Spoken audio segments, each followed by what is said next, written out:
In today's video, I begin recommissioning the Peugeot Elyseo scooter, but I was not expecting to find what I did when I removed the transmission case. I begin by removing the screws, the torque screws around the outside of the air filter cover.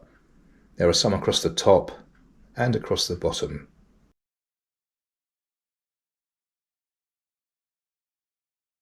Once these are removed, I can remove the cover, which reveals a makeshift air filter element from a car sponge, something the previous owner told me he'd done because the old one had turned to dust. I've actually got the correct one to fit into here when I put this all back together.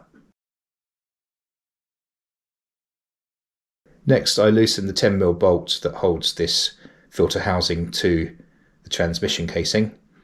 There should be a second bolt, but unfortunately it must have broken off in the past because I can see the remains of it and where someone's tried to drill it out. Using some kitchen roll, I block up the air inlet so nothing gets in there. I then go about cleaning the transmission case on the outside before I dismantle it by using copious amounts of brake cleaner and a toothbrush to get in the nooks and crannies and give it all a really nice clean.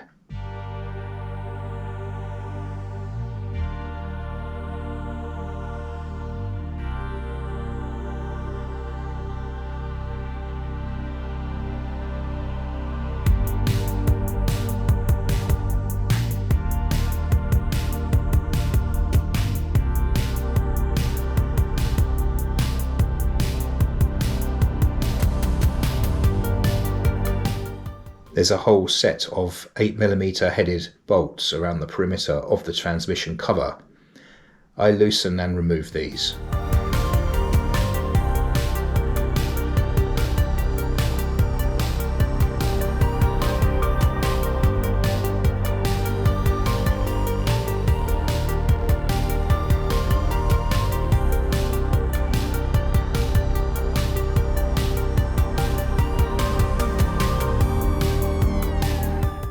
With the last bolt removed, I can now carefully remove the cover, and I really wasn't prepared for what I saw inside.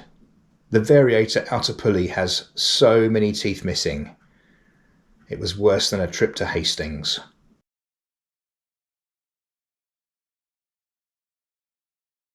The belt is starting to delaminate. I mean, it's not horrendous, but I'm going to be changing it anyway. And a visual inspection of the clutch looks okay on the face of it. The teeth were all in the transmission casing, a whole load of them rattling around, also in the cover.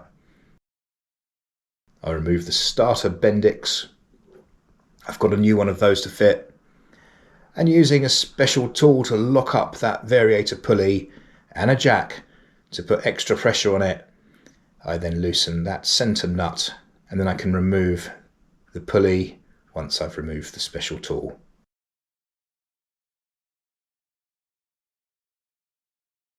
It comes off very easily.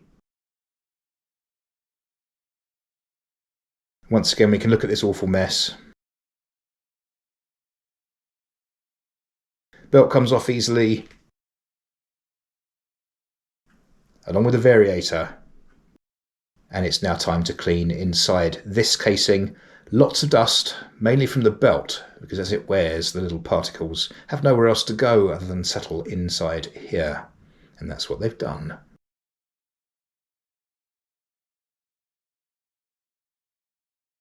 With everything clean, we can now turn our attention elsewhere on the bike. I loosen a whole mix of Torx screws, 10mm nuts and bolts in order to remove this storage compartment, including the seat, from the bike.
this entire assembly is removed as one piece.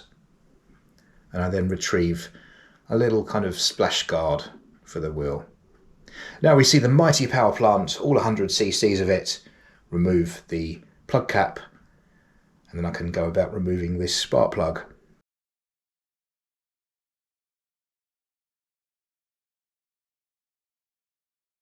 I'm changing this spark plug anyway.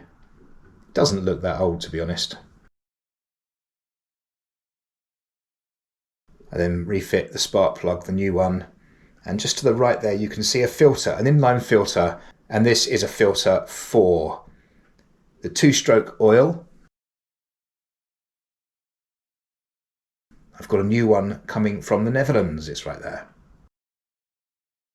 It's now time to extract the two-stroke oil in the tank. I don't know how long it's been there, so I use the Pela pump to draw out the remainder.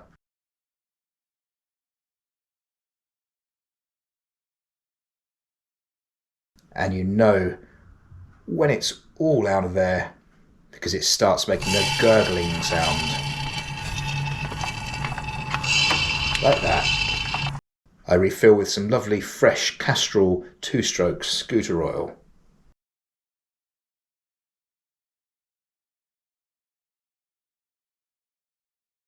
Time to dismantle the variator. Just some little crosshead screws here.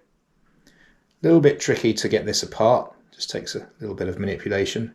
You can see the O-ring in there, and that suggests that we've got a greased variator. And there's certainly a lot of grease in there. So I take this apart. You'll notice the rollers have been displaced, that's just from removing it. They weren't like that when the bike was in use. Lots of flat spots on these rollers, they need changing. And lots of grease to remove from this variator assembly. Once I've scraped off the excess, I use paraffin, which is very good at dissolving this particular grease. And look at that, isn't that beautiful? And the same, I remove the little rubber locating things, whatever they're called, and clean this up with more paraffin and dry it off once it's done. Remove the seal, clean the sleeve, and get these rollers, the remaining rollers, out of the variator. There's a lot of grease in here as well. Really thick, gooey black grease. And then the addition of paraffin to clean out the last bits. I use a tiny little craft brush in the end to get the difficult to access bits out. And look at it. Is that nice? Just comparing the rollers with the new rollers.